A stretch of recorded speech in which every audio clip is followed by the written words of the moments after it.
السلام علیکم ورحمۃ اللہ وبرکاتہ۔ نحمدہ ونصلی علی رسولہ الکریم، اما بعد فاعوذ باللہ من الشیطان الرجیم، بسم اللہ الرحمن الرحیم۔ ولا تحسبن الذین قتلوا فی سبیل اللہ امواتا بل احیاء عند ربہم یرزقون۔ صدر انجمن، حکم صاحبان، مشفق مربی اساتذہ اکرام اور میرے دینی و ملی بھائیوں، آج کے اس پربہار بزم خطابت میں میری منتخب کردہ موضوع ہے جنگ آزادی میں علماء اہل حدیث کا کردار۔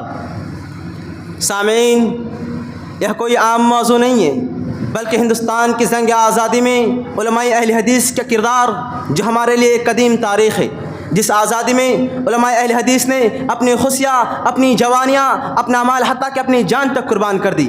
یہی وجہ ہے کہ آج ہم اس ملک میں انگریزی حکومت کے بعد آزاد فضا میں سانس لے رہے ہیں۔ لفظ آزادی صرف ایک لفظ نہیں ہے، بلکہ ایک پوری تاریخ ہے جس آزادی کو ہم معمولی سی چیز سمجھ کر بیٹھے ہیں۔ یہ دراصل صدیوں پرانی غلامی، ہزاروں شہداء کے لہو، لاکھوں علماء اہل حدیث کے آنسو اور تحریک جہاد کا نتیجہ ہے۔ یہ آزادی کوئی تحفہ نہیں تھی، یہ آزادی ہمیں پلیٹ میں رکھ کر نہیں دی گئی، بلکہ یہ آزادی ہزاروں شہداء کے لہو، بلکہ یہ آزادی تلواروں، بندوقوں اور گولیوں کی آوازوں میں، اور پھانسی کے پھندے پر جھولنے والوں کی آخری ہچکیوں میں، اور ماؤں کی گود اجڑنے والی آہوں میں لپٹی ہوئی ملی تھی۔ غلامی کا دور 1757 میں پلاسی کے جنگ کے بعد شروع ہوا۔ انگریزوں نے بر صغیر پر اپنی گرفت مضبوط کرنی شروع کی۔ انہوں نے صرف ہماری زمین ہی نہیں، بلکہ ہماری روحیں، ہماری تہذیبیں، ہماری معیشتیں اور ہمارا اعتماد سب کچھ چھین لینا چاہا۔ ایک وقت تھا جب ہندوستان دنیا کی سب سے بڑی معیشتوں میں سے تھا، مگر انگریزوں نے لوٹ کر فاقہ زدہ قوم بنا دیا۔ زراعت سے صنعت، تعلیم سے تجارت اور مذہب سے زبان تک ہر شعبے کو غلامی کی زنجیروں میں جکڑ دیا۔ 1857 کی جنگ آزادی، جسے انگریزوں نے بغاوت کہا، دراصل ہماری قوم کا پہلا اجتماعی احتجاج تھا۔ بادشاہ بہادر شاہ ظفر نے قیادت سنبھالی، لیکن شکست کے بعد انہیں رنگون کی کالی کوٹری میں دھکیل دیا گیا، اور ایک انگریز آیا اور کہنے لگا کہ دم دمے میں دم نہیں ہے، خیر مانگو جان کی، کہ دم دمے میں دم نہیں ہے، خیر مانگو جان کی، اے ظفر ٹھنڈی پڑ گئی شمشیر ہندوستان کی۔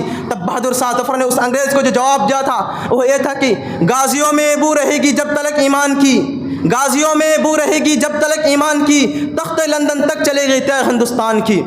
مولوی احمد شاہ، رانی لکشمی بائی اور ٹیپو سلطان کا وارثانہ جذبہ اور نانا صاحب جیسے رہنما آگے بڑھے۔ اس جنگ کے بعد انگریزوں نے خاص طور پر علماء اہل حدیث کو نشانہ بنایا۔ ہزاروں علماء صادق پور کو پھانسی دے دی گئی، زندہ درختوں سے لٹکایا گیا، ان کی جائیدادیں ضبط کی گئی۔ اسی لیے صوبہ اہل حدیث کانفرنس پٹنہ میں لالو پرساد یادو نے بیان دیا تھا کہ ہمیں دیر سے علماء اہل حدیث کی تاریخ معلوم ہوئی، جس پر حکومت نے نگر پالیکا بنوایا اور دکانیں تعمیر کی۔ شاہ اسماعیل شہید اور سید احمد شہید بریلوی رحمہ اللہ نے ملک میں تحریک جہاد کے لیے اپنی جان کی قربانیاں پیش کرنے میں کوئی کسر نہیں چھوڑا۔ مزید وضاحت کے لیے مولانا نذیر احمد رحمانی امیرو، جو اس مدرسہ اسلامیہ انور العلوم کے بانی ہے، ان کی کتاب اہل حدیث اور سیاست کا مطالعہ کیجیے، جس میں علماء دیوبند کا دندہ شکن جواب ہے، جنہوں نے جھوٹے نام نہاد علماء کا ذکر کیا ہے۔ لیکن افسوس، آج تاریخ اہل حدیث کو مسخ اور مٹائی جا رہی ہے۔ علماء اہل حدیث جن کو مالٹا جیل میں قید رکھا گیا، مگر وہ ٹوٹے نہیں، اس کے بعد کالا پانی بھیجا، سلاخوں میں بند کیے گئے۔ مولانا عبداللہ سندھی کبیر، مولانا عبداللہ، مولانا عنایت ولی اور مولانا ولایت علی اور مولانا عبدالرحیم، جو علماء صادق پور کے جیالے تھے، جن کی سچی اور حقیقی قربانی کو اتنی کم وقت میں پیش کرنے سے ہم قاصر ہیں۔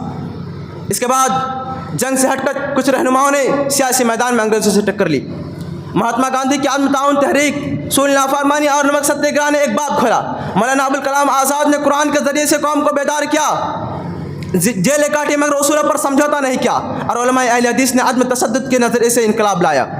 ہمارے نوجوانوں نے بھی اپنے انداز میں انگریزوں کو پیغام دیا۔ بھگت سنگھ، راج گرو، سکھدیو، جنہوں نے جیل کی سلاخوں کے پیچھے موت کو گلے لگا لیا۔ اشفاق اللہ خان اور رام پرساد بسمل، جنہوں نے مذہب اور قومیت کی سرحدوں کو مٹا کر قربانی دی، اور چندر شیکھر آزاد، جنہوں نے خودکشی کر لی مگر گرفتاری قبول نہ کی۔ جنگ آزادی میں خواتین نے بھی اپنا اہم کردار ادا کیا۔ بیگم حضرت محل نے عود میں بغاوت کی قیادت کی۔ رانی لکشمی بائی نے شیرنی کی طرح انگریزوں سے مقابلہ کیا۔ ہزاروں عورتوں نے اپنا سہاگ، اپنے بیٹے، اپنے بھائی اس جنگ میں گنوائے۔ 1947 کو جب آزادی ملی تو اس کے ساتھ ایک بڑا زخم بھی ملا۔